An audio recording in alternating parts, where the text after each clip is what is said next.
paix, par exemple. Et quand je dis toute cette période, c'est-à-dire avant l'attaque de votre caserne, ou pendant ou après l'attaque de votre caserne, jusqu'au 11 avril 2011. Non, Pas du tout. pas du tout. D'accord.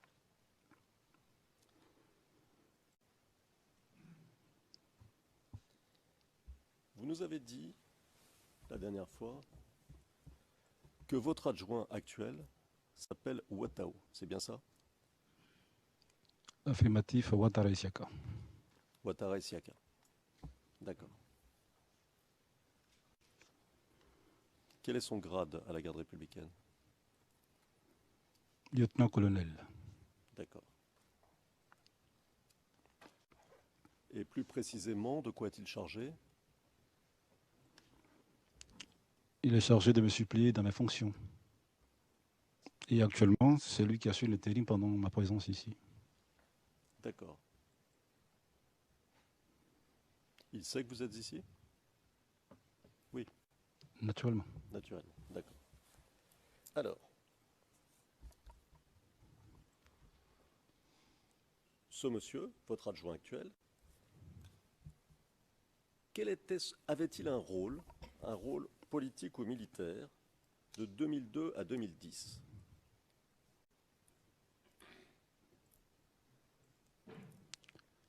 Je pense qu'il était le numéro 2 des forces nouvelles. Numéro 2 derrière qui? Derrière le chef d'état-major général actuel, le général Bakayoko. D'accord. Et qui était le chef des forces nouvelles? J'ai dit le général Bakayoko qui était le chef d'état-major. Il n'y avait personne au-dessus de lui. Militairement parlant, c'était lui. D'accord. Slow. Ok. Slow. Le président, lentement, lentement, je vous prie. Yes. Yes. Oui, oui, oui, lentement, je vous prie. Sinon, il y a des parties de vos questions, de vos réponses ou des réponses apportées qui font défaut.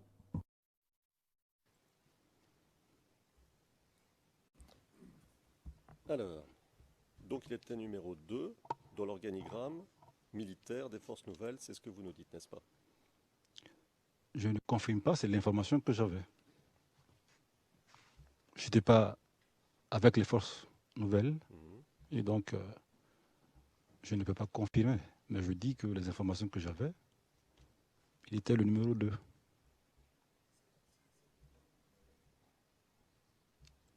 Et aujourd'hui, vous ne pouvez pas confirmer non plus qu'à l'époque, il était numéro 2. Je lui ai demandé, il me l'a dit qu'il était le numéro 2, effectivement. D'accord. Où était-il basé Monsieur Watao, pendant la crise post-électorale? C'est-à-dire, disons, pour faire simple, et vous pouvez me reprendre en précisant une période de temps plus intéressante, mais disons pour faire simple, entre le premier tour des élections présidentielles, fin octobre 2010, jusqu'à avril 2011. Où est-ce qu'il était basé? Je ne savais pas sa position. Je n'étais pas en contact avec lui pour savoir où il était basé. Je n'ai pu vous répondre. Il était à Abidjan? Merci. Était-il à Abidjan? Ah non, là, je ne sais pas aussi, non plus.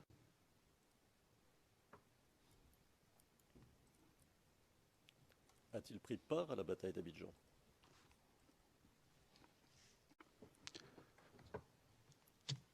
Les forces, les FRC sont rentrées à Abidjan le 31 mars et faisant partie donc des forces nouvelles dans le temps d'alors, je pense qu'il était supposé aussi être à Abidjan.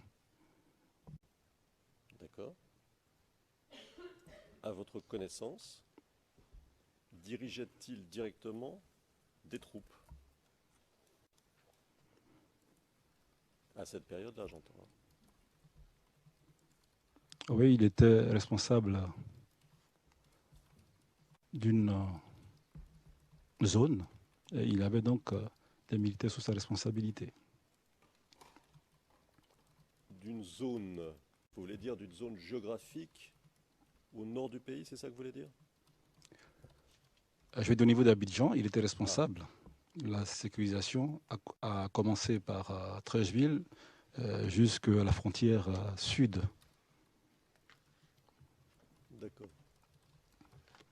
Donc ce que vous dites, c'est qu'il était responsable de Treichville, c'est ça? Il y a toute la zone. Et à partir de Treichville, toute la zone qui s'étend jusqu'à la frontière sud. C'est exact. Quand vous dites la frontière sud, vous voulez dire quoi exactement? Je parlais de Noé. Yes, I mean, Le président, oui, oui. Là, on a l'impression que c'est un dialogue entre vous deux, mais il y a quand même d'autres personnes ici. Donc il faudrait peut-être faire attention.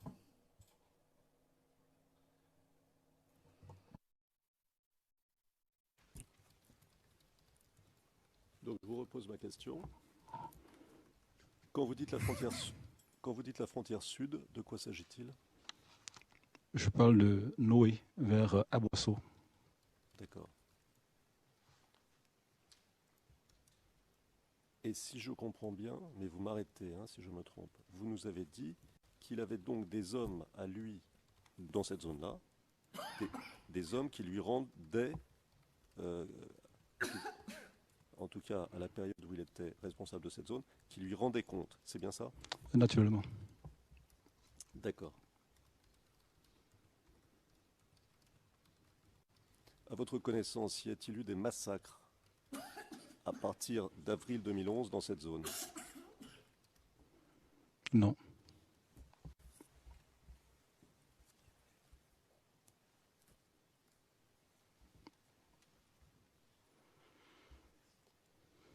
Je vais revenir quelques instants, si vous permettez, sur la question des munitions, mais sous un autre angle.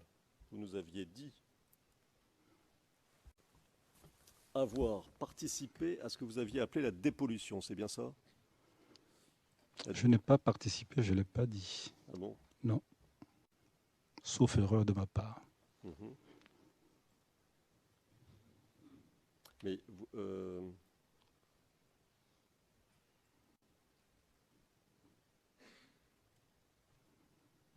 alors, on va vérifier ensemble, comme ça on sera sûr de ce qu'on dit et de ce qu'on fait. D'accord? D'accord.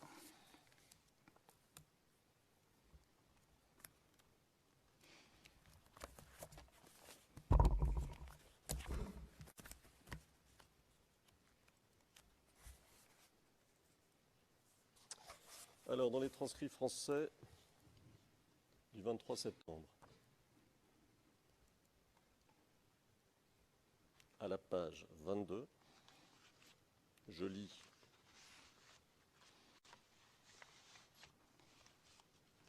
à une question du juge président.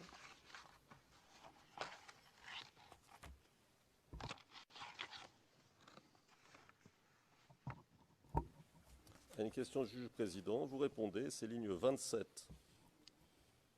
Mais bon, je vais commencer pour citer tout le petit passage. Ligne 25, et je vous cite. Vous m'entendez? Je vous entends. En tant que commandant intérimaire de la garde républicaine,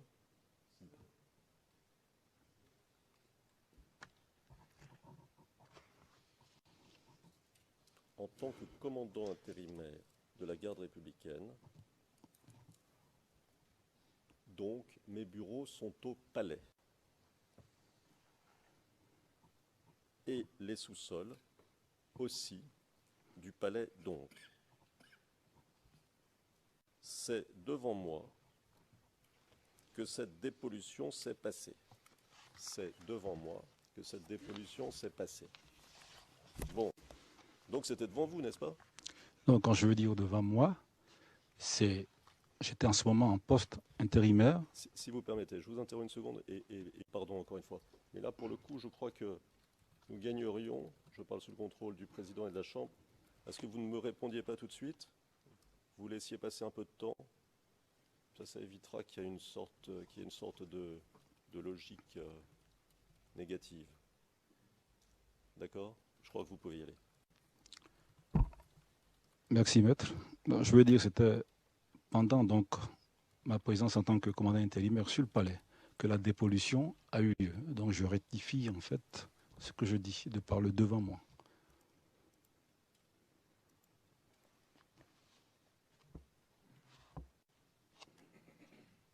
Alors, je vais vous poser la question différemment.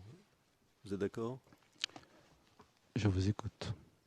Ces boîtes ou ces caisses de munitions, vous les avez vues? Oui, bien après, parce que j'ai mon charge aujourd'hui, le responsable de l'armement et des munitions qui me rend compte, l'adjudant-chef Jules, c'est lui qui m'a donc rendu compte de ces caisses.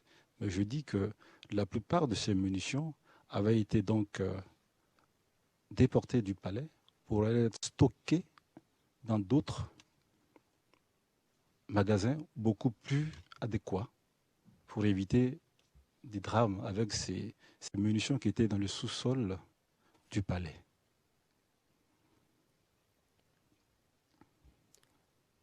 Est-ce que je vous comprends si je dis que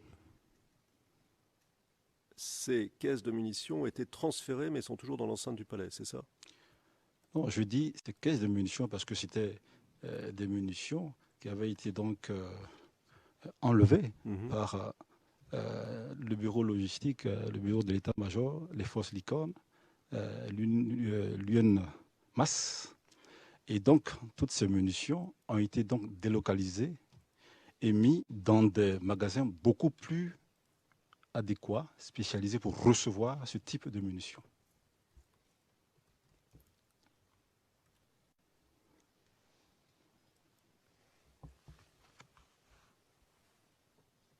Où ils sont ces magasins? Au niveau d'Akakro, il y a un magasin d'armes qui a été donc nouvellement donc créé. On y a déposé des munitions. Aussi à Yamsokro, il y a des munitions et d'autres munitions avaient été donc détruites parce que étant dépassées, je pense. Et vous, vous étiez à cette époque-là le responsable de la sécurité du palais, entre autres choses, c'est bien ça? Affirmatif, intérimaire pendant cette période, la dépollution. D'accord. Donc, si je comprends ce que vous nous dites, vous avez vu une partie des caisses in situ, si je puis dire, c'est-à-dire dans les sous-sols avant qu'elles soient transférées, puis vous avez vu une partie des caisses ailleurs, dans d'autres magasins. Est-ce que c'est bien cela? C'est pas cela. Pendant la dépollution, lorsqu'on enlevait les caisses dans les sous-sols, je n'ai pas participé à cela. Alors je vais reformuler ma question.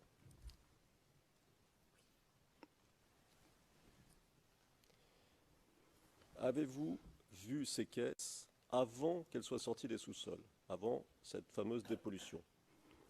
Je n'avais pas vu ces caisses. Très bien. Deuxième question. Vous les avez vues après dépollution dans un autre lieu, c'est bien ça?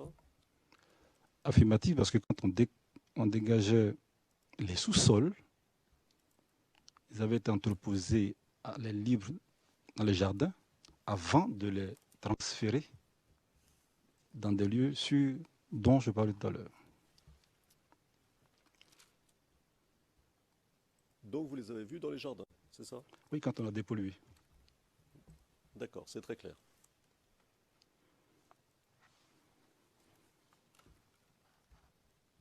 Et si vous avez vu les caisses, vous avez vu les petites étiquettes sur les caisses? Oh, je ne peux pas vous dire, aujourd'hui, si j'ai en mémoire, ce qui était transcrit dessus. Eh bien, c'est embêtant, parce que c'était exactement la question que j'allais vous poser. Qu'est-ce qui était inscrit sur ces étiquettes? Vous vous souvenez pas? Non. Ça vous a pas frappé? I'm going to object, Your Honor. That's Objection, Monsieur le Président. Là, on ergote. Le témoin a répondu, c'est la troisième fois, la deuxième fois que la question est posée.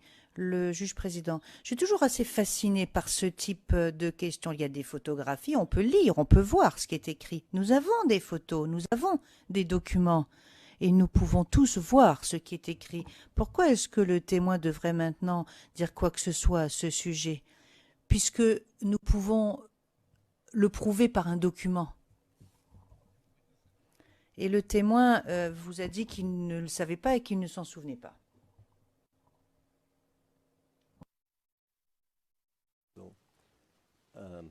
D'abord, nous n'avons pas des photos de chacune des caisses. Ensuite, nous ne savons pas ce qui avait pu être marqué, ce qui pouvait être marqué avant telle date. Et ce que nous avons, ce sont des photos à une certaine date, n'est-ce pas? Peut-être que le témoin peut nous aider, ou peut-être aurait-il pu nous aider à préciser les choses qui auraient été importantes. Alors, mais cela dit, Monsieur le Président, vous avez raison. Passons, si vous le permettez, aux photos. Alors, Monsieur le témoin, je vais vous en montrer, mais très rapidement, rassurez-vous. Le document qui vous a déjà été montré, 6 VOTP 0048 1651.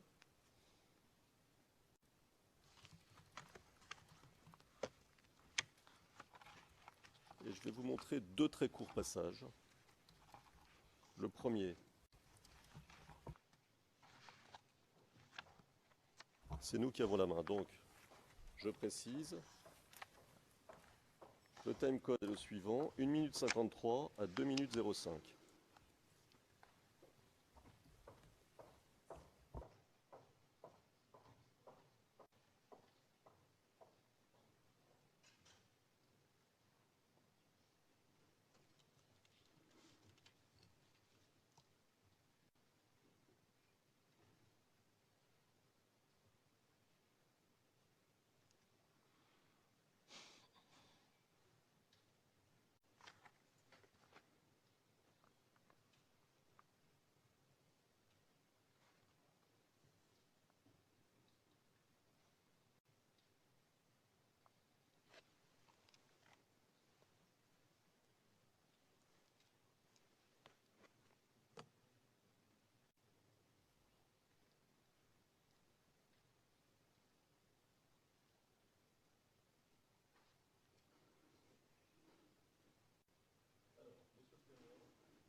Microphone, s'il vous plaît. Monsieur le témoin, vous voyez la photo? Pas encore. D'accord. Oui.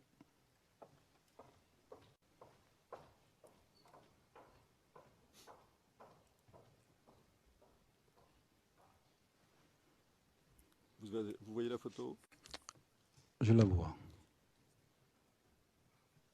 C'est ce qu'on appelle un screenshot, c'est-à-dire une photographie à partir, une capture d'écran à partir de la vidéo qui vous avait été présentée par le procureur la dernière fois, vous vous souvenez? Oui. Bon. Voulez-vous regarder l'étiquette que nous voyons ici et me dire si quelque chose vous paraît intéressant, notable?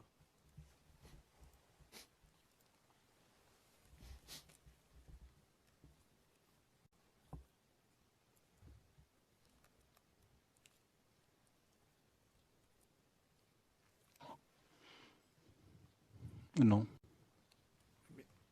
A mistake, you mean? Le juge président, une erreur, vous voulez dire? C'est exactement cela, colonel. C'est exactement ce que dit le président. Voyez-vous, par exemple, des erreurs dans la manière dont le destinataire est inscrit? Des erreurs orthographiques ou autres?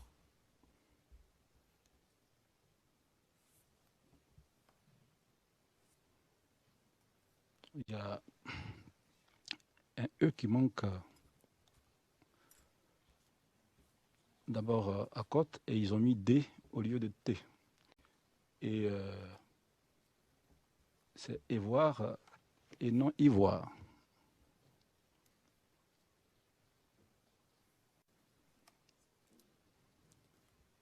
Oui, Oui, c'est pas le nom de la Côte d'Ivoire. c'est pas le nom de la Côte d'Ivoire, oui. Alors, ma question est la suivante. En tant que responsable militaire, je suppose que vous avez déjà vu des caisses de matériel militaire et de munitions, n'est-ce pas? Affirmatif. D'accord. Avez-vous vu des caisses de matériel militaire ou de munitions venant de cette société israélienne, Israel Military Industries, qui est marquée là? Non. C'est maintenant que je vois. D'accord.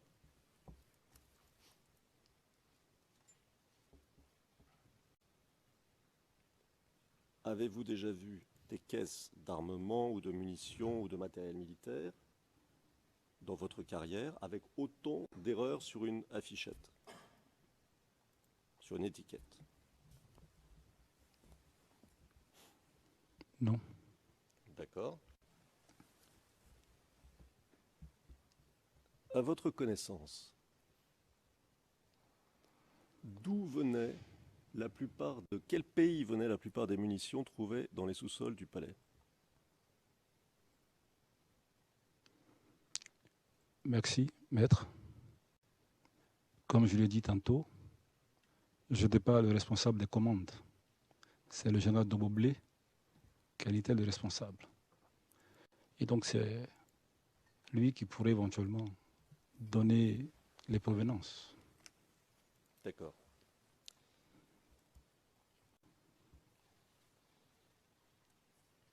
Alors je vais reformuler. À votre connaissance, plus exactement, dans les jardins où vous avez vu les caisses, vous nous l'avez dit, les caisses que vous avez pu voir, elles venaient d'où? Je crois avoir répondu à cette question. Je n'ai pas axé fondamentalement l'intérêt sur les provenances des caisses. Je suis vraiment navré de ne pouvoir pas vous y aider. Mais vous nous aidez.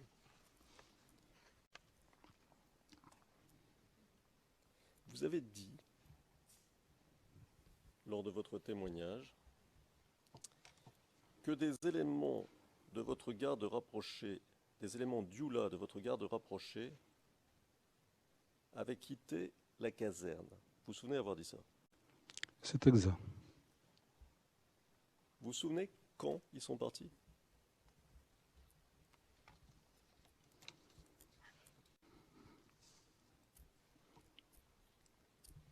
Dans le mois de mars. Le mois de mars. D'accord. Ils sont partis avec leurs armes? Non. Et où sont-ils allés? Ils sont allés à leur domicile. Pour certains, pour d'autres, dans des destinations inconnues, parce que j'avais dit qu'un d'entre eux avait fait l'objet d'une visite inopportune de personnes armées non identifiées ayant fait irruption chez lui, mais heureusement pour lui, il était absent. À votre connaissance,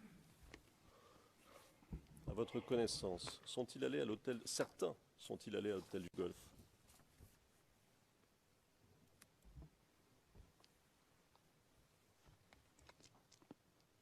Pas mes éléments, particulièrement parce qu'ils ne m'avaient pas dit qu'ils étaient au Golfe.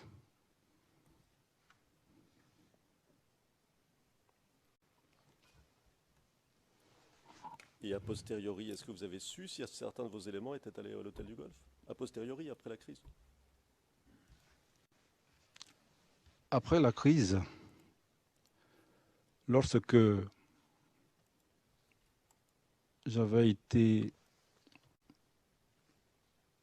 déposé par mon véhicule, par mon conducteur chez mon petit frère à Cocody,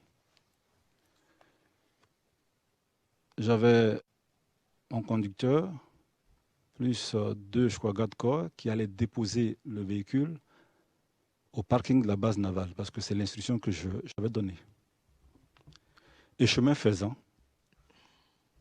ils avaient été donc arrêtés et acheminés au Golfe.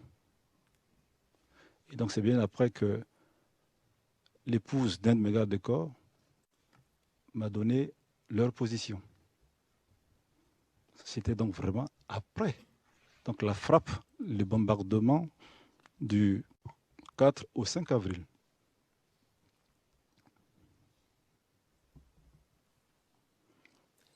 Vous avez parlé aussi, à 2 reprises, de la centaine de personnes dont vous avez dit que certains parlaient anglais et qui se seraient retrouvés à l'intérieur de l'enceinte de votre caserne. Vous vous souvenez de ça? C'est exact. Ma question est simple. Vous nous avez dit la dernière fois que la bataille d'Abidjan avait commencé dans la 2e quinzaine du mois de mars 2011. Donc c'est un repère temporel. Ces personnes, vous les avez vues à peu près à quel moment par rapport à ce repère temporel?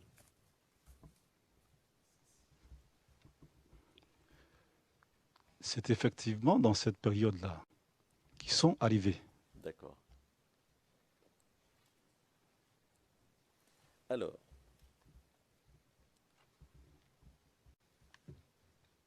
vous nous avez dit en avoir entendu certains parler anglais. C'est bien exact. C'est exact. Mais entre eux, ils parlaient quoi? C'était quoi la langue qui leur servait à parler entre eux? C'était un patois du Libéria. J'avais dit dans ma déposition antérieure que j'avais fait la zone ouest en tant que sous-lieutenant pendant la crise du Libéria. J'ai pratiqué ce peuple. Et donc, si ces mêmes éléments-là, enfin, au regard de ce que j'entendais de leur façon de parler l'anglais, qui m'a fait dire que c'était donc des supplétifs venant de cette zone.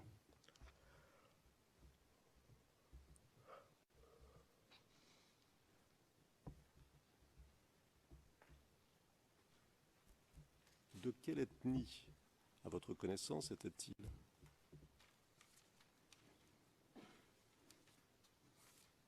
Les ethnies du Libéria, Ces personnes en particulier. je ne puis vous le dire. C'est l'accent et je dis le patois que j'ai entendu. Et lorsque j'étais à la frontière, quand ils traversaient pour venir en zone ivoirienne, ce patois, cette façon de parler leur patois, et quand ils parlaient l'anglais, c'était comme si c'était le patois qu'ils parlaient. Et c'est cette même résonance-là que j'entendais.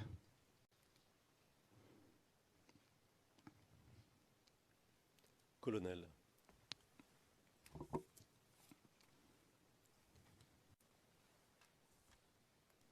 Est-ce qu'il n'est pas plus courant pour des personnes originaires d'une même zone, d'un même village, d'une même région, d'une même ville, de parler leur langue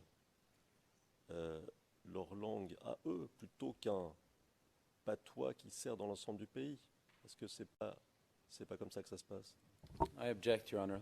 Le procureur, objection, Monsieur le Président. Mon contradicteur demande aux témoins de se livrer à des conjectures. Le président, effectivement, ce sont des conjectures que vous demandez.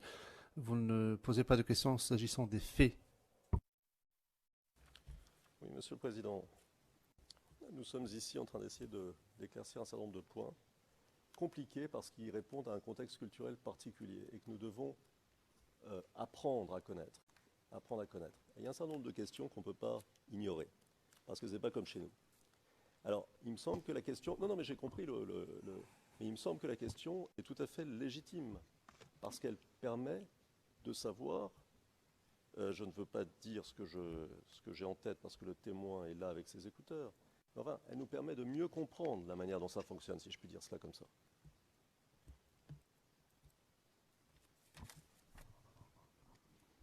But we are drawing a conclusion Le président, mais c'est nous qui tirons des conclusions. of the witness. Ce n'est pas au témoin de le faire. Le témoin nous fait part de faits s'il en a connaissance et c'est à nous de tirer les conséquences qui en découlent. Or là, maintenant, vous êtes en train de demander au témoin de vous donner une estimation de son opinion, de se livrer à des conjectures, mais il ne s'agit pas de faits. Alors je vous demande de reformuler, s'il vous plaît. Très bien, Monsieur le Président. Alors, concernant ces personnes, vous avez dit, je crois, que vous ne leur avez pas parlé. Est-ce que c'est bien exact? Affirmatif. Donc, vous n'en avez entendu que quelques-unes. Parler ce patois dont vous parliez à l'instant. Oui, il faut dire que ça foisonnait au niveau de Treasury par groupe. Et naturellement, étant ensemble, ils évoluaient par groupe. Et donc, vous n'aviez pas besoin d'être vraiment près d'eux pour les entendre parler. Le camp, en ce moment, grenouillait de personnes. Et donc, c'est comme ça qu'on peut entendre les gens, les uns et les autres.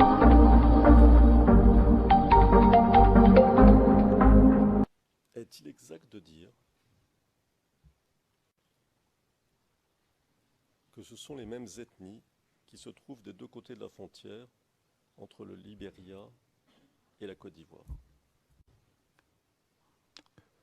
À quelques variantes près, mais c'est les mêmes ethnies pratiquement. Est-il exact de dire que ces ethnies ont leur propre langue?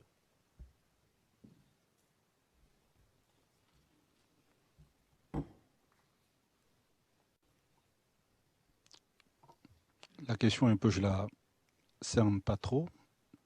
Groupe ethnique, bon, et dans ces groupes ethniques, il y a donc différentes ethnies, sinon différentes langues, je veux dire.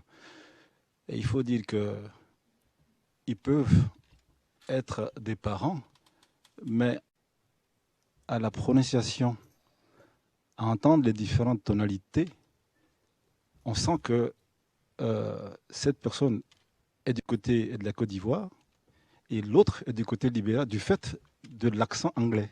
Mais on peut avoir la même ethnie, mais quand vous parlez, on sait que l'autre, il vient de Libéria, et puis celui qui est ici de la Côte d'Ivoire du fait de l'accent. D'accord. Alors, est-ce que vous pouvez juste nous rappeler quand vous avez été nommé à ce poste extrêmement important qui était le vôtre lors de la crise?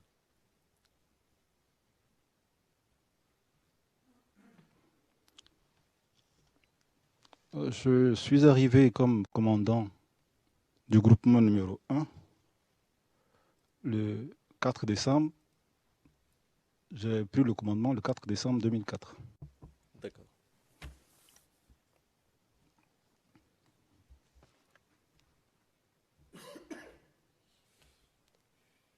Et vous êtes resté donc commandant du groupement numéro 1 avec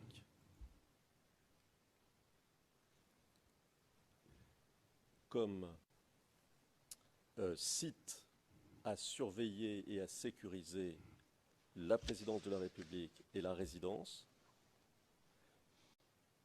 de 2004 au 11 avril 2011, avant l'arrivée de la nouvelle administration. C'est ça? C'est ça. D'accord.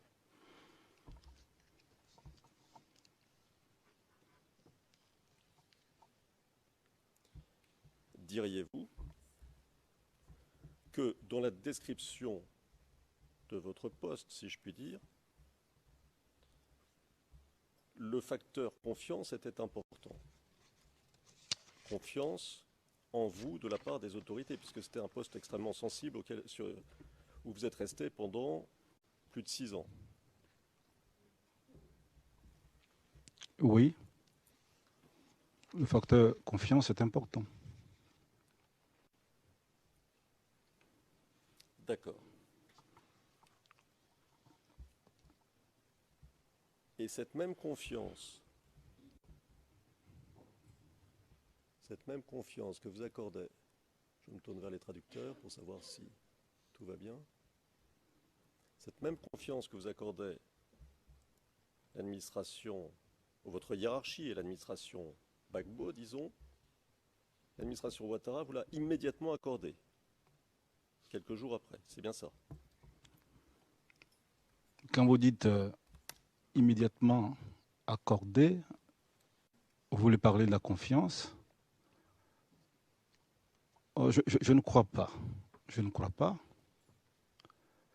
Je dis que j'ai assuré l'intérim pendant au moins 9 mois avant de pouvoir être confirmé à ce poste. Et je pense, après donc les événements, étant donc l'officier le plus gradé étant resté, parce qu'avoir répondu aux autorités de la République, je pense que je devais, parce que l'administration continua, assumer mes tâches régaliennes au niveau du palais, parce qu'il y avait une nouvelle administration qui était en place. Et il fallait donc un document me donnant l'onction, effectivement, d'assumer ces tâches. Et ça a commencé par un message d'intérim. Et pendant cet intérim, vous étiez chargé d'exactement la même chose dont vous étiez chargé sous l'administration Gbagbo, c'est-à-dire sécurisation du palais présidentiel et des autres sites dont on a parlé. C'est bien ça? C'est la mission de la garde républicaine. Très bien. Monsieur, je vous remercie. Monsieur le Président, j'en ai terminé avec mes questions.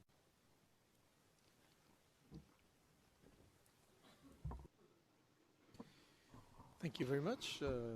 Le juge président, je vous remercie, Maître Altit. C'est une bonne nouvelle, pour nous tous d'ailleurs. Comme il nous reste 40 minutes, je vais inviter la défense de M. Blé-Goudet à prendre la parole. Nous continuerons de siéger jusqu'à 13 h et nous reprendrons après la pause déjeuner. Maître Knops, merci Monsieur le Président. C'est Maître Zokou qui va poser des questions au nom de notre équipe. Le Président, merci beaucoup. Monsieur le témoin, c'est l'équipe de défense de M. Blé-Goudet qui s'apprête à vous poser des questions maintenant. La défense de M. Gbagbo ayant achevé son interrogatoire. That you will finish.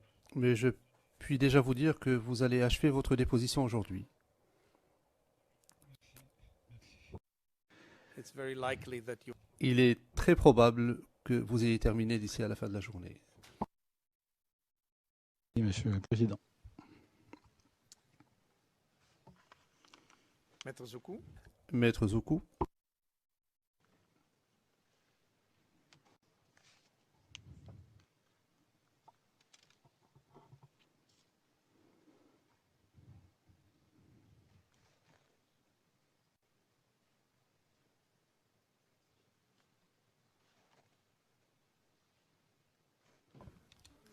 Monsieur le Président, En fait, je suis prêt pour commencer, mais c'est parce que j'aurais aimé éventuellement ne pas avoir entrecoupé mon interrogatoire. Et donc, si on peut faire un aménagement pour que je puisse commencer et finir en une fois, dans tous les cas, je finirai dans des temps raisonnables.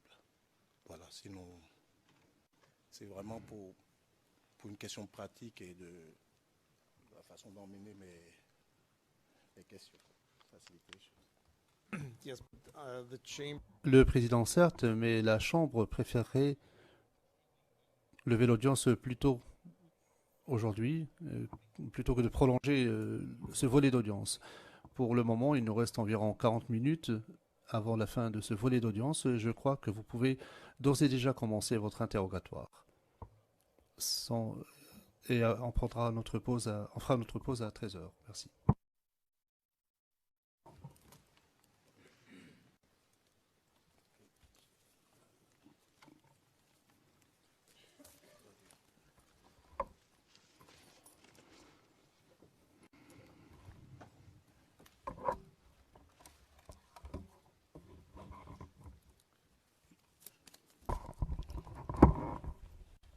Je vous remercie, Monsieur le Président. Bonjour, Monsieur le témoin. Bonjour, Maître Zoku. Je suis Maître Serizoku. J'interviens pour le compte de la défense de Monsieur Charles Bligoudet. Et nous avons beaucoup parlé de Trècheville. Et je tenais à vous dire que je suis moi-même un enfant de Trècheville. C'est un quartier où j'ai passé pas mal de temps. Et le quartier Apollo est un quartier où j'ai trouvé refuge un soir du 18 février 1992. Donc voilà, pour dire qu'on est en terre connue. Alors,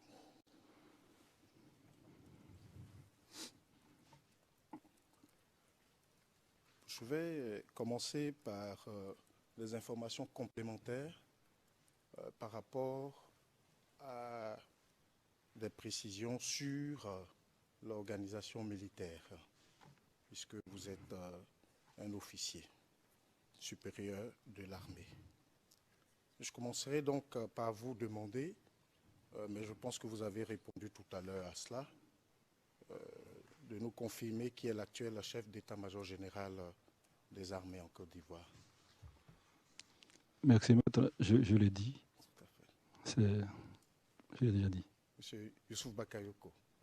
Non, le général Bakayoko. Soumaïla. Soumaïla, c'est bien ça.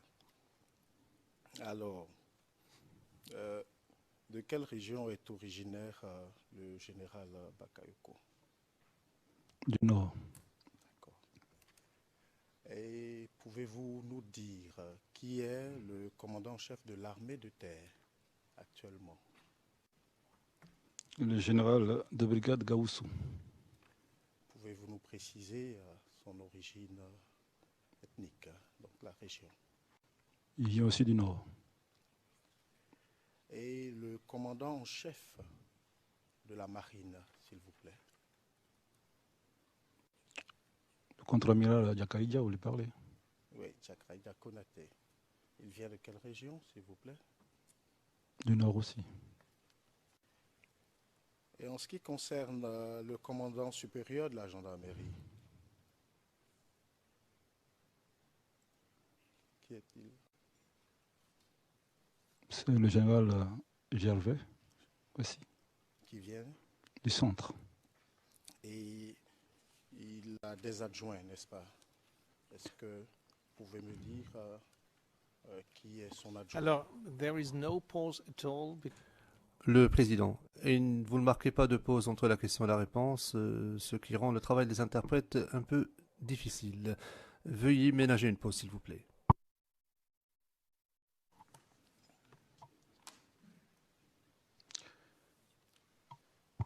Le commandant supérieur de la gendarmerie a deux adjoints, effectivement. Il y a le général de brigade Vako Bamba et le général de brigade Kwasi Nicolas. Pourriez-vous nous préciser la région d'où ils viennent, s'il vous plaît? Vako vient du nord et Nicolas du centre aussi. D'accord. J'ai encore un ou deux petits points à ce propos. Et le patron des forces spéciales. Le général Lassina Doumbia. Il vient de... Oui, il vient de Boaké.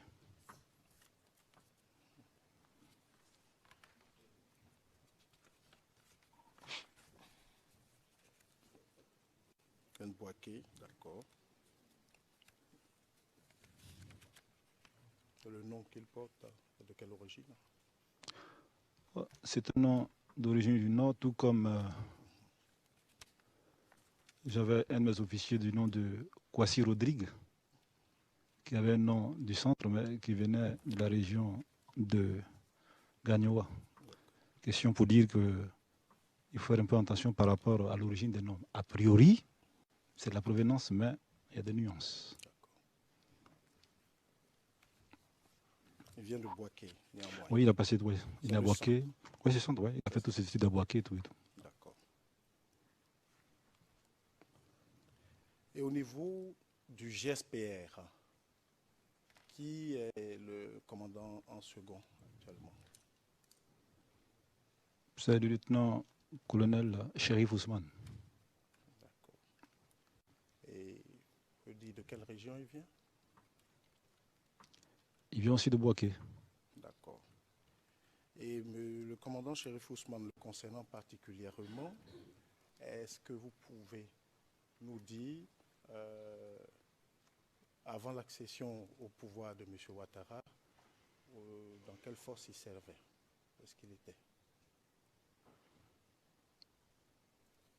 Il faisait partie des forces nouvelles.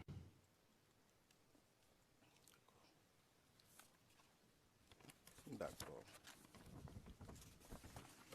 Toujours à propos du lieutenant-colonel Shérif Ousmane, avez-vous connaissance de ce qu'il y a des poursuites judiciaires engagées contre lui par la justice ivoirienne? Oui, il a été, je crois, approché pour des enquêtes préliminaires. D'accord. Alors, pour finir, comme disent les Anglais, last but not least, je vais arriver à la fin de ce premier point. Qui est-ce qui commande actuellement le bataillon de sécurisation du Sud-Ouest? C'est le lieutenant-colonel Palais Djami. Et qui le lieutenant-colonel Palais Djami a-t-il remplacé récemment? Oui, c'est vrai qu'il y a eu des mutations. C'était, je crois, Lossoni qui était là-bas, je crois. Si je vous dis Diarra Souba Youssouf.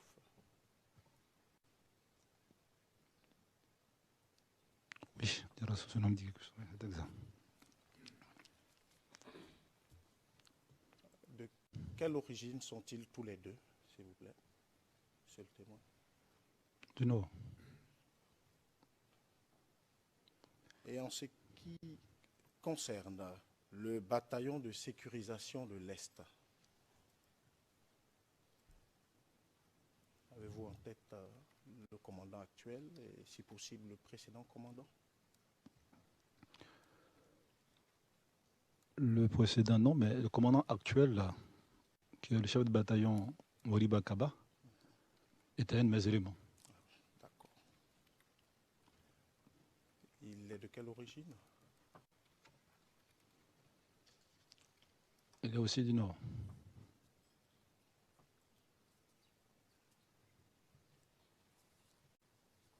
Merci. Je finirai ce point par Monsieur Faufier. Et donc, je vous demanderai qui dirigeait jusqu'à une période récente le 4e bataillon de Korogo. C'est exact. C'est exact. Et M. Faufier, de quelle région? Il est de l'Est. Ça va. Je vous remercie, colonel. Merci bien, maître. Nous allons poursuivre sur une autre séquence et vous ramener à des précisions ou des informations que vous aviez données concernant certains officiers que vous aviez croisés vers la fin de la bataille d'Abidjan. Et au nombre de ces officiers, vous avez le lieutenant-colonel Atumbré. Ces officiers étaient bien des officiers de FDS, on est d'accord, hein? C'est exact.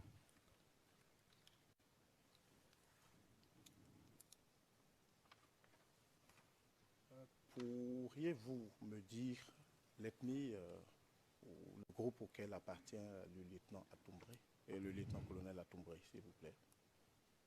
Il est baoulé. Merci.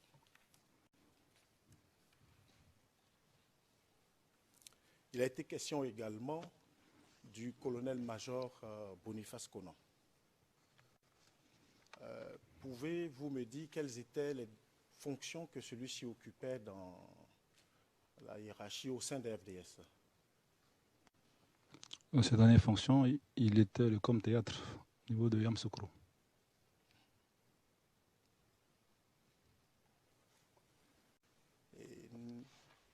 N'était-il pas non plus le chef du Démir à un moment? Naturellement, il avait le Démir. C'est du Démir qu'il a eu cette fonction. Donc, après le Démir, il est passé comme théâtre. Et les Fumako aussi. Oui, c'est les marins, fusiliers marins, commando. D'accord. Yeah, again. Le président, une fois de plus. Une fois de plus. I'm then always blamed only because you. En fait, c'est moi que l'on critique, c'est moi qui suis coupable, mais seulement parce que vous n'êtes pas suffisamment discipliné. Poursuivez. Je vous remercie, Monsieur le Président. Concernant donc le colonel-major Boniface Conan, au vu des fonctions que vous venez d'énumérer, peut-on dire qu'il était un des officiers les plus importants du dispositif de FDS?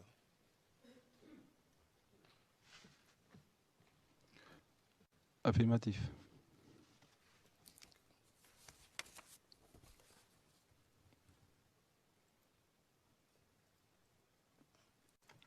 Alors, concernant donc le colonel-major Boniface Conan, de quelle origine est-il? Il est baoulé.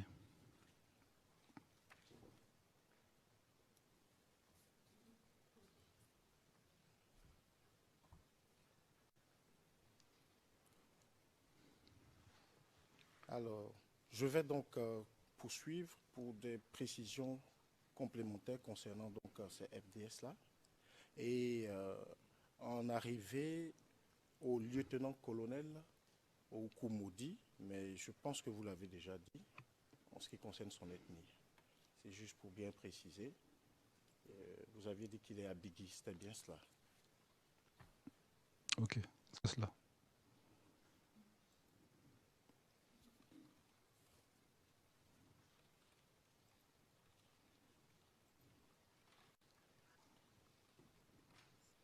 Et concernant le colonel Abi, qui était donc l'adjoint du chef de corps de Goblé, avez-vous idée de son ethnie?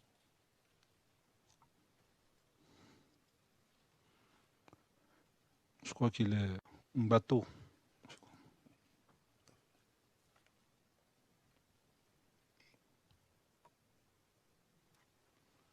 Peut-être pour la facilité de la transcription, on peut épeler, si vous voulez. C'est M-B-A-2-T-O.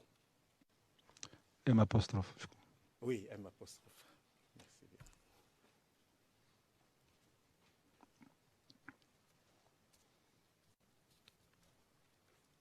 Alors, colonel, vous avez eu donc à citer à diverses reprises un ensemble d'ethnies qui étaient engagées donc dans les opérations, dans les combats.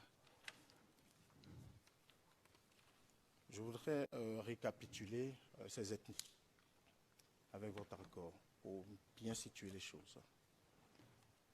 J'ai répondu à des questions par rapport aux ethnies. C'est ça, tout à fait. On est d'accord. Je vois la précision. Merci.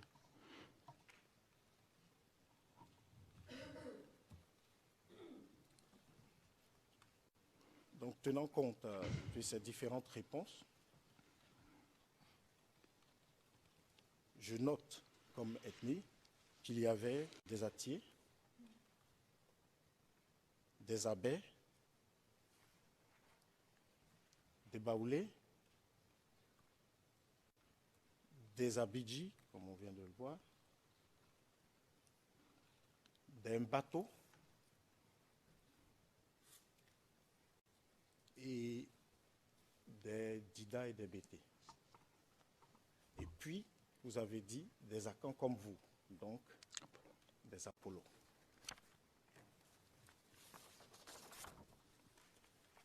Alors,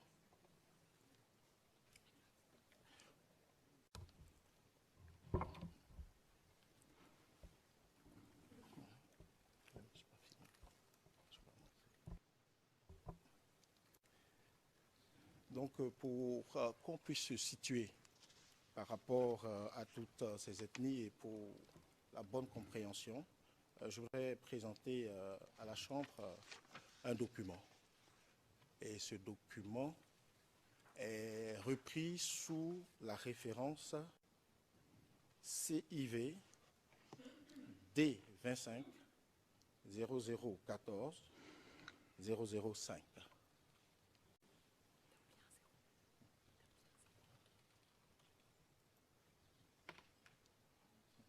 Donc 0005. On est bien d'accord. Et je vais demander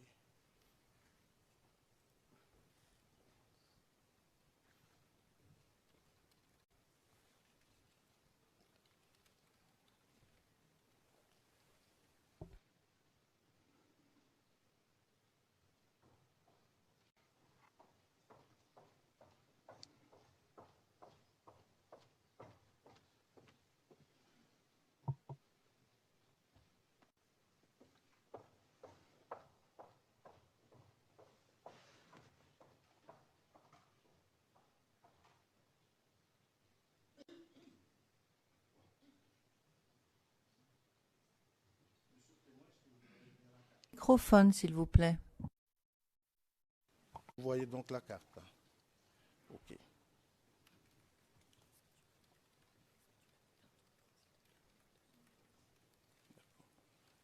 Monsieur le Président, 2 secondes, s'il vous plaît.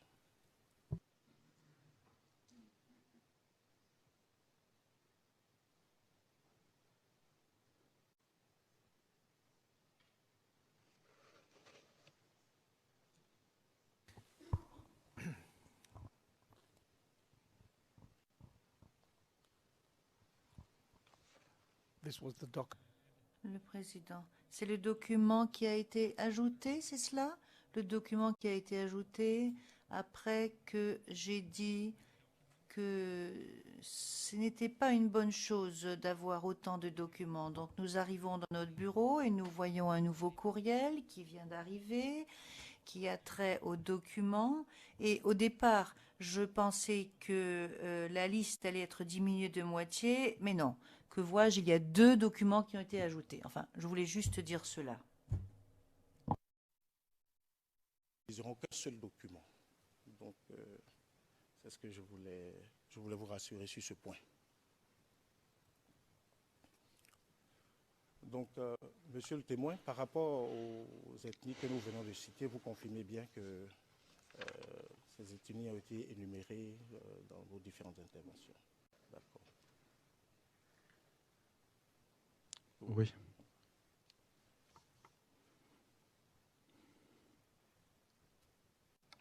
Alors, cette carte a pour objet de situer rapidement les principales ethnies que nous avons citées sur la carte. Donc, c'est assez visible. Si je prends les Baoulés, vous les situez où? Ils sont au centre. Au Au centre. Si je prends les Abbés,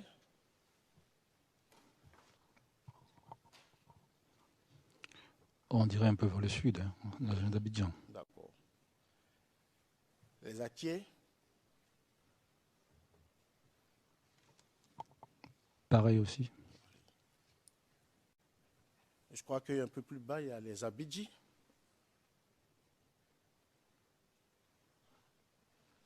Oui, je vois. Ouais.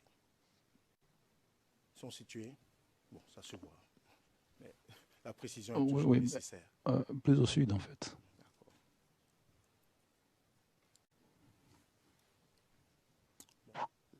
L'Mbatoni ne figure pas, mais vous savez où il se situe également. Vous pouvez le préciser peut-être pour les besoins de l'enregistrement.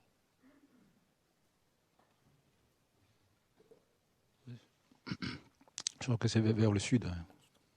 D'accord. Sud. D'accord.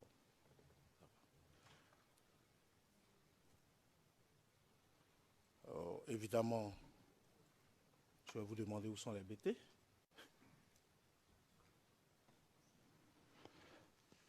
Au sud-ouest un peu déjà. Quand on voit sur la carte, sud-ouest. Mais usuellement, on dit qu'ils sont situés, À l'ouest. oui, au centre-ouest plutôt. Centre, bon, on est entre À à l'ouest. mi-chemin. D'accord, ça va.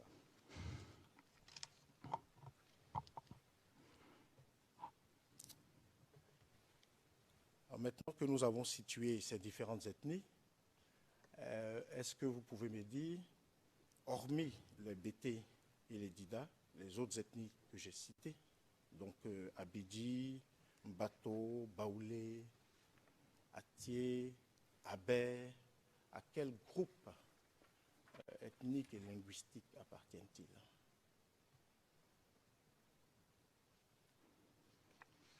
Vous voulez parler des Abbés et Atiers? Tout ce groupe. Oui, c'est les... Oui. À quel grand groupe ethnique appartiennent-ils? Le groupe Akan.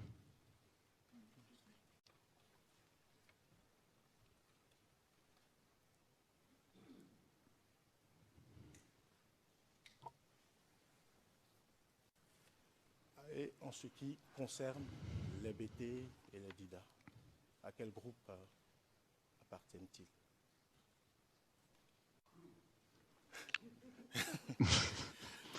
C'est parfait. Le président a bien vu la carte et les groupes sont bien indiqués, effectivement, mais c'était nécessaire que le témoin le précise.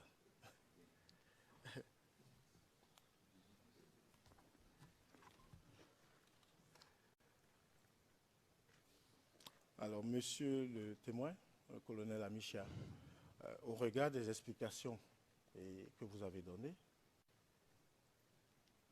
serait-il exact de dire que culturellement, géographiquement, le groupe Krou ou les ethnies appartenant à ce groupe que vous venez de citer et les autres du groupe Akan sont différents du point de vue que je viens de vous donner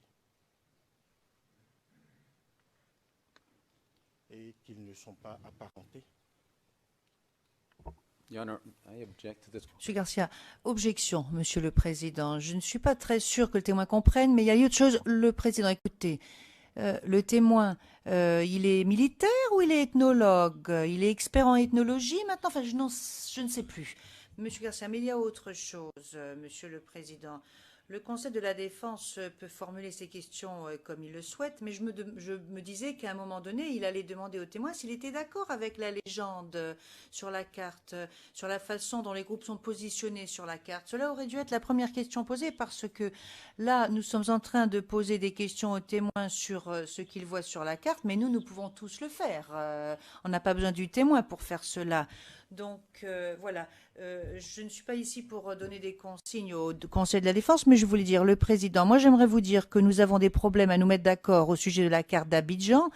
C'est quand même plus facile de trouver un accord à ce sujet. Alors maintenant, nous sommes en train de travailler à partir d'une carte sur laquelle quelqu'un a apposé des noms. Très franchement, j'ai du mal à comprendre.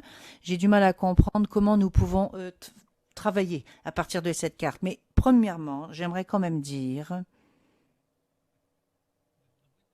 que le témoin, pour autant que je le sache, n'est pas ethnologue, il est militaire. Alors pourquoi est-ce qu'il devrait répondre à des questions sur les groupes ethniques? Je ne sais pas en qualité de quoi on lui pose ce type de questions et pourquoi on lui demande de répondre à ce type de questions. Je me réfère simplement aux déclarations du témoin, à sa déposition initiale, à sa déposition devant cette cour, et j'ai même le souvenir que le procureur, en parlant de l'ethnie du témoin, a dit que c'était l'un des points les plus importants. Et cette ethnie était considérée comme étant à l'origine d'un certain nombre de choses. Et il y a tout le raisonnement tenu par le témoin sur les raisons de ce qu'il appelait sa mise à l'écart, qui font appel à ces notions. Et je pense qu'il est très important justement de profiter de sa présence, puisqu'il a manifesté des connaissances très claires et il connaît bien la situation, il vient de ce pays pour éclairer votre chambre. Voilà le sens de cela, mais ne vous en formalisez pas plus que cela. C'est un point que nous avons vidé. Toutefois, je demandais aux témoins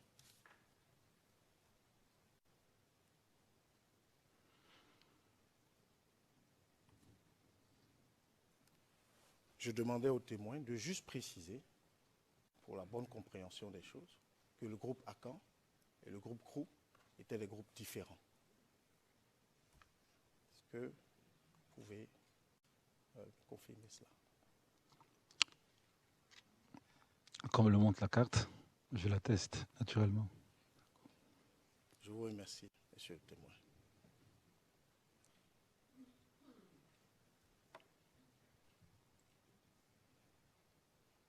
Je vais en arriver à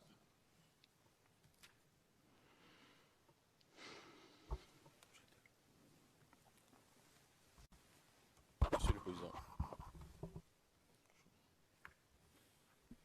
Maître Ndri. Maître Ndri. Alors, maintenant, vous allez poser la question. Vous allez vous opposer plutôt à la question posée par votre collègue, votre confrère, c'est cela, Maître Ndri? Non, Monsieur le Président, il ne s'agit pas d'une objection de l'équipe de défense contre elle-même. Il s'agit en fait de vous expliquer, parce qu'il faut que bien qu'on se suive. Tout à l'heure, Maître Altit a parlé des données culturelles. Et nous pensons qu'il est important que vous compreniez en fait la démarche qui est suivie. Cette démarche est à mettre en rapport avec l'acte d'accusation, le PTB, et c'est sur cette base que nous travaillons. Le PTB contient une information importante qui ne répond pas aux données sociologiques de la Côte d'Ivoire, à savoir que ceux qui composaient les loyalistes, les forces de défense et de sécurité, les responsables, étaient composés en majorité d'ethnies BT et de groupes apparentés.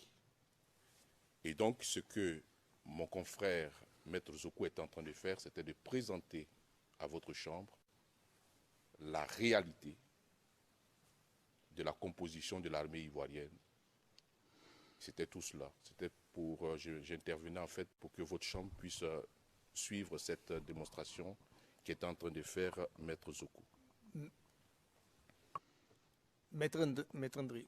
Le président Maître Ndri, excusez-moi, mais est-ce que vous pensez que nous ne comprenons pas, que nous ne suivons pas, que nous n'avons pas encore compris l'évolution des choses ou est-ce que vous pensez que nous allons comprendre juste à la fin du procès? S'il vous plaît, de grâce. Vous savez, nous comprenons. Nous sommes ici, nous suivons et nous comprenons ce qui se passe. Donc, en conséquence, réitérer constamment les mêmes choses, revenir à la charge par le truchement de chaque témoin en posant les mêmes questions, c'est un peu trop quand même. Nous comprenons, je vous assure. Donc, Maître Zoukou, poursuivez et n'oubliez pas que la Chambre est composée de juges qui réfléchissent, pensent et comprennent. Donc juste vous dire que nous nous réjouissons que la Chambre comprenne, mais la difficulté chez nous, les avocats de la défense, c'est que nous ne pouvons pas présumer cela. Donc nous sommes obligés en fait de revenir pour insister sur certaines choses. Mais si vous dites que vous comprenez, nous nous réjouissons, Monsieur le Président. But sometimes you should Vous savez, parfois vous devriez présumer certaines choses. Merci. Maître Zoukou, je vous en prie.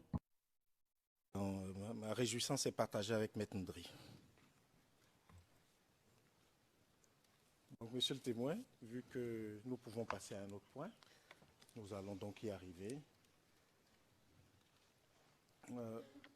Monsieur le témoin, colonel Amichia, pour accéder au commandement du groupement de la GR de Treichville, avez-vous passé un concours? Non. Et comment êtes-vous alors arrivé à la tête de ce groupement? Comment y avez-vous accédé? Merci, maître.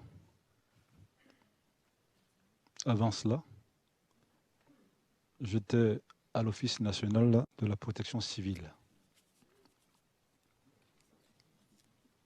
Et un matin, je crois à la fin du mois de novembre, je reçois un coup de fil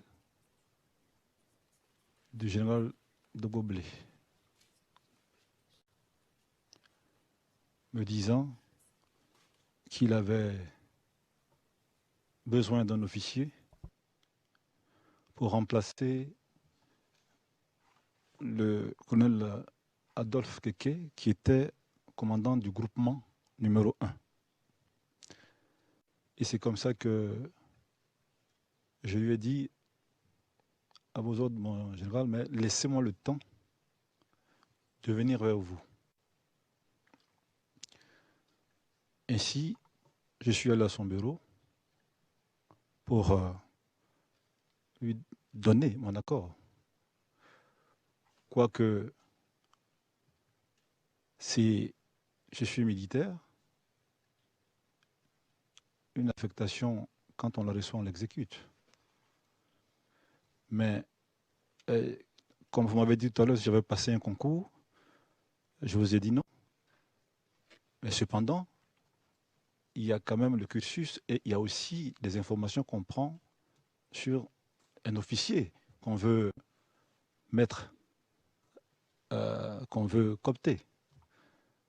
Donc je crois que le général avait donc vu le colonel Sako, René, et qui lui a dit, je pense que le commandant Amichia pourrait faire l'affaire. Voilà comment il est venu vers moi.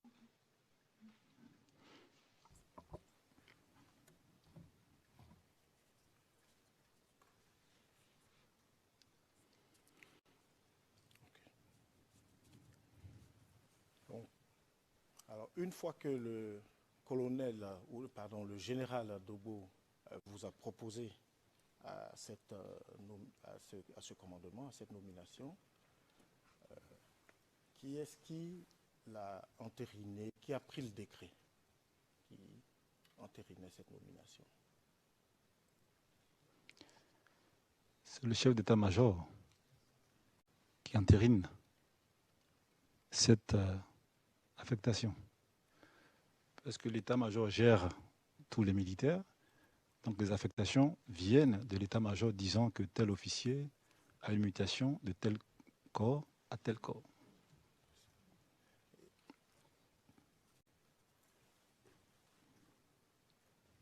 Et donc cette mutation n'est pas entérinée par la suite par un acte légal? Oui, c'est un message qui est mis et envoyé avec un arrêté de nomination du poste au poste de commandant du groupement numéro 1, qui est fait par le ministère de la Défense.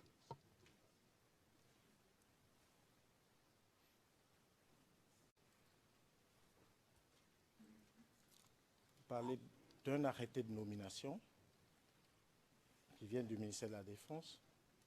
Il n'y a pas de décret de nomination. C'est un arrêté Un arrêté. pris par le C'est ministre. ça, ministériel. D'accord. Ok.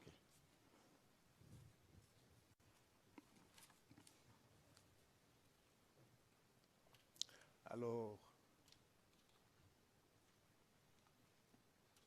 peut-on considérer que cette nomination constituait pour vous un honneur, une promotion? Oui, dans ce cas d'espèce, c'est cela, parce que c'était mon premier poste de commandement. Et là, c'était une nomination. Et c'était donc un honneur qu'on me faisait. Là, il est à sa place.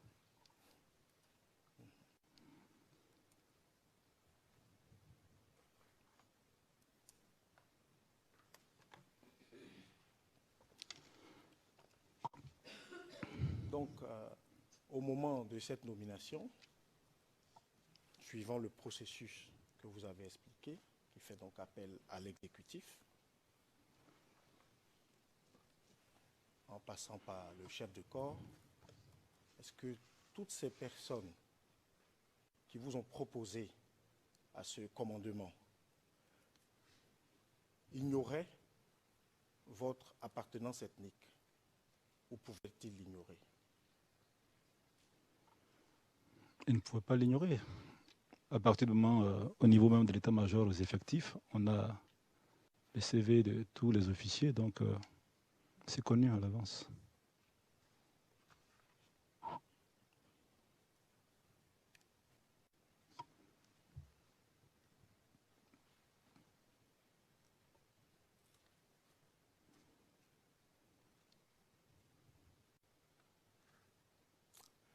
Alors, colonel,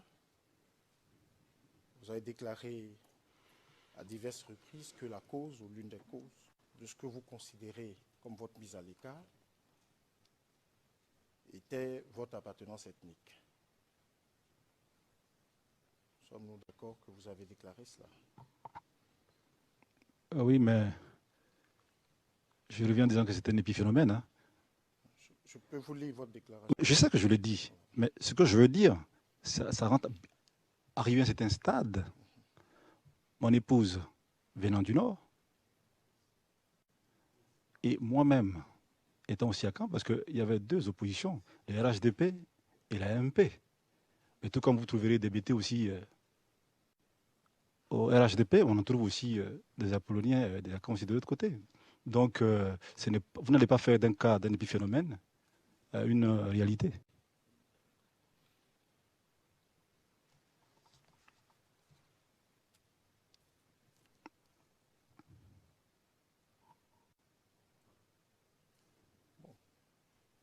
Néanmoins, Oui.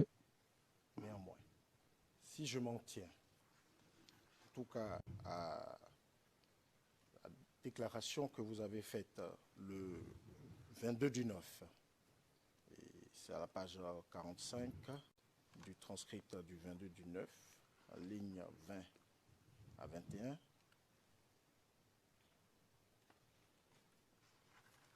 vous avez déclaré « Il m'est revenu que du fait de mon appartenance ethnique, je n'étais pas un homme de confiance. » Limitons-nous à cette déclaration pour savoir si c'est ce que vous avez bien déclaré. Oui, que je complète maintenant, si c'est possible, parce que je suis encore là et je peux continuer à m'exprimer.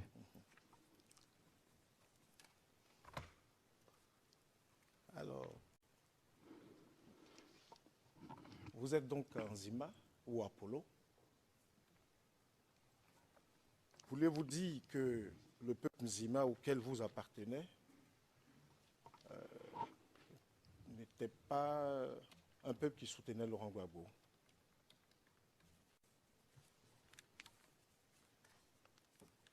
Si, auquel j'appartiens, hein, pas j'appartenais, je suis Oui, toujours d'accord. absolument. Donc, oui, naturellement, c'était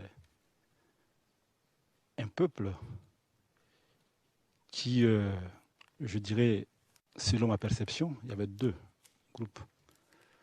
Parce que du côté de Grand Bassam, il y a Grand Bassam, le quartier Apollo, du côté du pont, et il y a les Zabouré, côté Moussou, d'où venait la première dame. Donc, naturellement, selon les convictions personnelles, on retrouvait ce groupe-là dans un sens comme dans l'autre.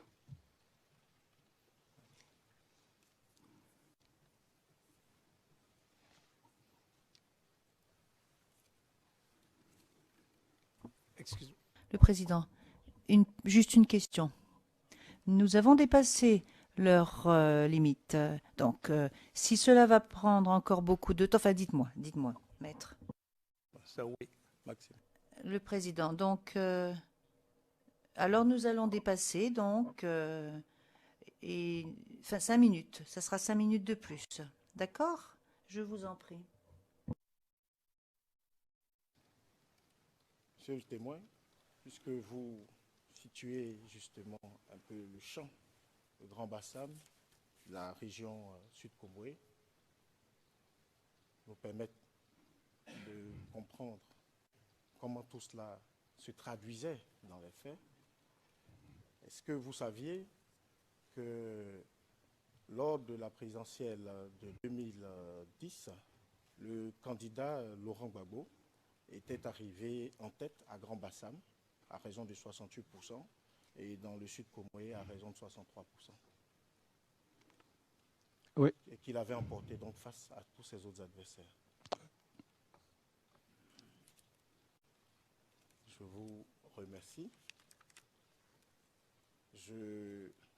Vous avez touché un petit point. Donc, Madame Simone Eivé Gbagbo, vous confirmez qu'elle est également de Grand Bassam, comme vous. Oui, je confirme. Ça va, mon colonel. Je pense, pour ce qui me concerne, que j'en ai fini. Et je vous remercie d'avoir participé à la manifestation de la vérité. Je vous souhaite un bon retour dans ce beau pays qui est le nôtre. Merci. Monsieur le Président, j'en ai terminé. Monsieur le Président. Rectifier quelque chose. thank you very much. Le juge président, merci beaucoup. Maître Ndri, À la page 63, ligne 14 du transcript en français, lorsque Maître Zokou avait posé une question, c'est vous qui avez donné la réponse. Vous avez dit crou. Et ça n'a pas été, ils ont mis inaudible. Donc juste pour...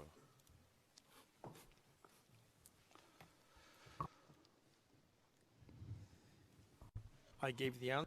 le juge président, j'ai donné la réponse parce que j'étais en train de lire la carte. Je le dis au fin de l'enregistrement.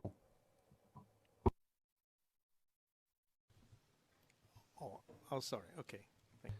Merci, dit le président.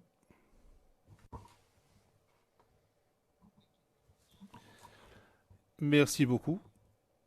Je pense que l'interrogatoire de la défense est maintenant terminé. Je me tourne à nouveau vers le procureur. Est-ce que vous avez des questions supplémentaires à poser aux témoins? Monsieur Garcia, Monsieur le Président, l'accusation n'a pas d'autres questions à poser à ce témoin. Merci. Le Président, je vous remercie. Vous avez déjà eu le dernier mot. Ce que je dois faire maintenant, il ne me reste plus qu'à remercier le témoin. Merci, monsieur le témoin, d'être venu déposées devant nous et d'avoir répondu aux questions qui vous ont été posées par les deux parties. Si vous souhaitez prendre la parole, je vous la donne. Allez-y. Merci, Monsieur le Président. Je voudrais, à la fin donc de cette audience, bénir le nom de l'Éternel des armées qui a permis que tout se passe bien. Je voudrais remercier l'Assemblée qui a bien voulu attendre ma version des faits. Saluer la Cour et principalement son président, le parquet, la défense, la partie civile, l'Assemblée ici présente, et particulièrement le président, Laurent Gbagbo.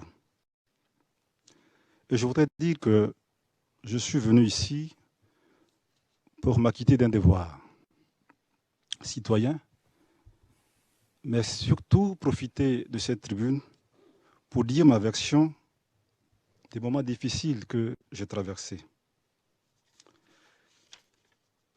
Je m'attendais à une question de la défense, mais heureusement, au regard de sa hauteur d'esprit, cette question n'a pas été posée. Cependant, ce n'est pas aussi la même chose pour tous les autres d'obédience LMP. De quoi s'agit-il? Il s'agit un peu de ma nomination à ce poste de commandant de la garde républicaine. Beaucoup de choses ont été dites, Monsieur le Président. Mais je voudrais ici, parce que les déficits de communication et les ignorances peuvent apporter des fois des choses catastrophiques. Mais je voudrais tout simplement dire que l'autorité vient de Dieu et qu'il y a 3 moyens pour accéder à l'autorité. Soit ce sont vos compétences, soit ce sont les relations, soit ça échappe au commun du mortel, c'est la volonté de Dieu. Et je peux dire qu'il y a un adage chez nous qui dit que quand on n'aime pas le lièvre, il faut reconnaître qu'il court vite et qu'il a des grandes oreilles. Aujourd'hui, si j'ai été donc à ce poste nommé, c'est que le président de la République, qui est connu, m'a recruté sur l'information et sur mon CV. Je voulais donc dire mon parcours un peu. Je suis issu de l'école militaire de Bingerville, qui est une école d'excellence. Ensuite, j'ai terminé quand même à l'université avec un bac plus 4 en ex-sciences en biochimie. Et je suis quand même sorti major de ma promotion à l'école des officiers. Je crois que ce parcours-là, quand même, pourrait permettre aux uns et aux autres de comprendre que si je suis à ce poste, c'est parce que c'est la volonté de Dieu, mais qu'il fallait bien qu'il passe par quelqu'un pour me nommer, et c'était le président de la République. Donc, je remercie très sincèrement tout le monde. Et si, par ailleurs, mes propos ici tenus ont heurté la susceptibilité des uns et des autres, je voudrais très franchement présenter mes excuses, mais dire que je suis arrivé ici pour dire ma part de vérité, profiter de cette tribune justement pour la dire. Monsieur le Président, je vous remercie très sincèrement. J'en ai fini. Thank you very much. Le juge président, merci beaucoup. Comme vous venez de saluer tout le monde, vous n'avez pas salué M. Blé-Goudet. Je veux simplement lui présenter mes salutations également. Merci beaucoup. Monsieur Blé, cher frère, autant pour moi. Merci, Monsieur le Président. Le Président, je vous remercie. Je vous souhaite un bon retour chez vous et je vais demander à l'huissier de bien vouloir vous escorter hors du prétoire. Merci, Monsieur le Président. Merci. Merci à vous.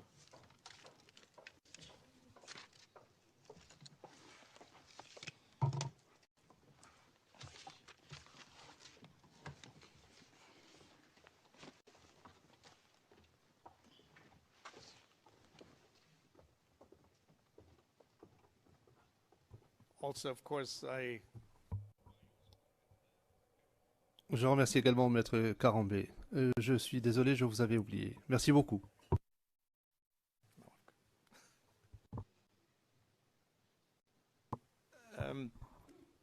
now just 2 minutes before. Juste 2 minutes avant de lever l'audience et reprendre demain matin avec le témoin 238, si je ne m'abuse. La décision orale relative à la requête de l'accusation aux fins d'octroi de mesures de protection s'agissant de ce témoin. Le 8 septembre 2016, l'accusation a sollicité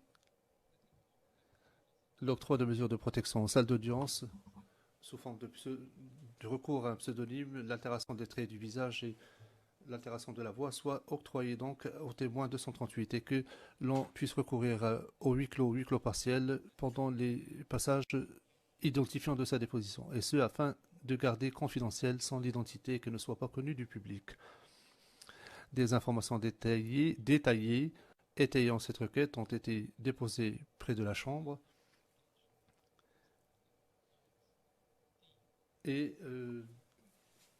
en annexe confidentielle ex parte, annexe D, annexe à laquelle je fais référence. Donc de l'écriture 662. Le 19 septembre 2016, la défense de M. Blégoudet ainsi que la défense de M. Gbagbo ont toutes deux déposé leur réponse s'opposant à l'octroi de ces mesures. Le 23 septembre 2016, l'unité des victimes et des témoins informait la Chambre de la chose suivante. Premièrement, que le témoin avait exprimé de vives préoccupations concernant sa sécurité et celle de sa famille, eu égard aux circonstances de son affectation professionnelle actuelle, du lieu où réside actuellement sa famille et du soutien limité dont il bénéficie ou il pourrait bénéficier lui et sa famille. Et deuxièmement, en conséquence, qu'il avait demandé à bénéficier de mesures de protection pendant sa déposition. L'unité des victimes et des témoins estime que les préoccupations du témoin sont justifiées et qu'il est probable qu'il soit exposé à des représailles si son identité devait être révélée au public. Des mesures de protection pendant sa déposition pourraient lui permettre de déposer sans avoir à subir des mesures beaucoup plus draconiennes après sa déposition. Par conséquent, la Chambre recommande donc l'adoption de ces mesures par la Chambre. La Chambre, après avoir examiné les informations fournies par le procureur, après avoir pris en compte les objections soulevées par les deux équipes de défense et après avoir évalué ou examiné l'évaluation de l'unité des victimes et des témoins ainsi que ses recommandations, estime que les mesures de protection sollicitées sont justifiées eu égard aux circonstances objectives du témoin et de sa famille. Par conséquent, et en application du paragraphe 46 de la décision relative à la conduite de la procédure, la Chambre est persuadée que les mesures de protection en l'espèce sont justifiées, par conséquent fait droit à la requête de l'accusation. Correction de l'interprète, il s'agissait du paragraphe 56 de la décision. Ainsi s'achève notre décision, nous allons lever l'audience et nous allons reprendre demain matin à 9h30 avec l'audition du prochain témoin. Et c'est le témoin de 238. Je pensais en avoir terminé. Maître Knops. Désolé, Monsieur le Président, juste une minute. Il s'agit de la déposition du prochain témoin. Est-ce que l'accusation peut d'ores et déjà nous dire si le quatrième témoin sera P578? Monsieur MacDonald nous a annoncé que ce témoin pourrait déposer en même temps qu'un autre témoin le 8 octobre. Je le dis parce que le 3 octobre est une fête juive et que je dois observer moi-même. Ma famille et moi, nous observons cette fête. Je sais que la Chambre avait rejeté le 3 octobre comme jour férié pour la Cour, mais le 8 octobre, ce sera le Yom Kippour. Je ne pourrai pas être ici le 3 octobre. Et je demanderai donc à la Chambre, par égard pour ceux qui célèbrent cette fête, qu'il n'y ait pas d'audience le 3 octobre. Mais si la Chambre souhaite siéger néanmoins le 3 octobre, je peux déjà dire que si l'accusation souhaite poursuivre la déposition du témoin 578 immédiatement après ce témoin, cela risque de se chevaucher avec le 3 mai, le lundi 3 octobre. Or, c'est moi qui devrais mener l'interrogatoire du P578. Je dois donc vous informer la Chambre que je ne pourrai pas être présent pour cette audience-là du 3 octobre en raison de mes obligations religieuses. Le Président, je pense que le prochain... un instant, je vous prie. 257.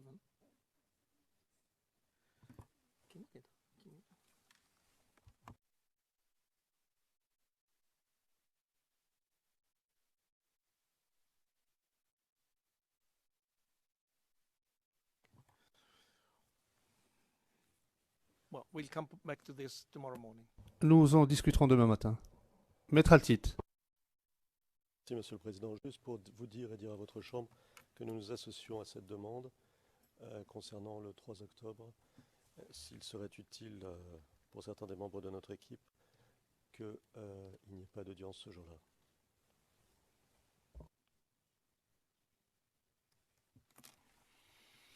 Thank you very much.